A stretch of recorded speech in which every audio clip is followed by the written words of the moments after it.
Good evening, everyone. I'm Rod Wood. And I'm Jeff Kulikowski in for Christy. A retired police officer is sharing his heartbreaking story for the first time of how, as a teenage Boy Scout, he claims he was sexually abused by his scoutmaster. Now, the man he accuses is a former mayor of the Cayuga County village of Weedsport, Victor Sine. News Channel 9's Andrew Donovan is here to explain why a lawsuit was filed just today, nearly 40 years later, right? Yeah, that's right, Rod. It's only because of the Child Victims Sex Act, which took effect in New York State last summer. And until this summer, it allows victims to come forward no matter how long ago the abuse happened. After Scott Coates tried on his own to uncover the truth, he feels the legal path is all he had left. I've had this frame since the 90s. I'm proud to be a Boy Scout. Scott Coates first met his scoutmaster when he joined the Audiovisual Club in 1976. Scott was 13 and had just transferred to Weedsport Junior-Senior High School. Without a father in Coates' life, the club's advisor, Vic Sine, quickly filled the void. He would give me rides home from school to keep me off the school bus where I was beat up almost daily.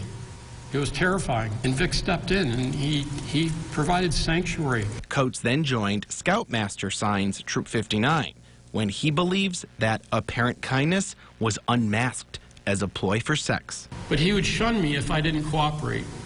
He would withhold rides home, so I would have to ride the bus, and then I would get beat up, and I would beg him to take me back into his fold. Now 57, Coates feels that as an unpopular kid, his abuser targeted him, and is confident he wasn't Sine's first victim nor his last. At least half of the abuse that I suffered at the hands of Vic Sine took place on school grounds, after school, in the basement, in the dirt floor basement of the school.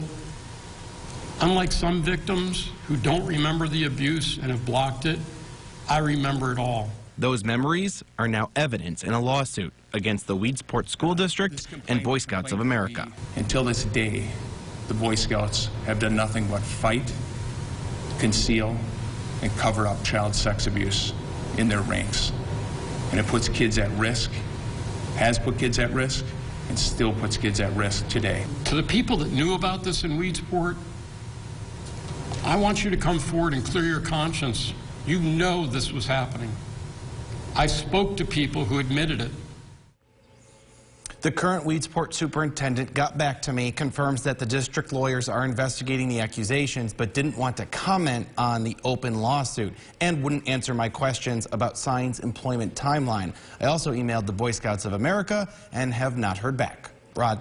Andrew, thank you. And now, since Coates and his attorneys are confident more victims of Sines are out there, they advise those people to share their stories and to consider hiring an attorney to file a claim in which they can publicize their name or stay confidential. Jeff?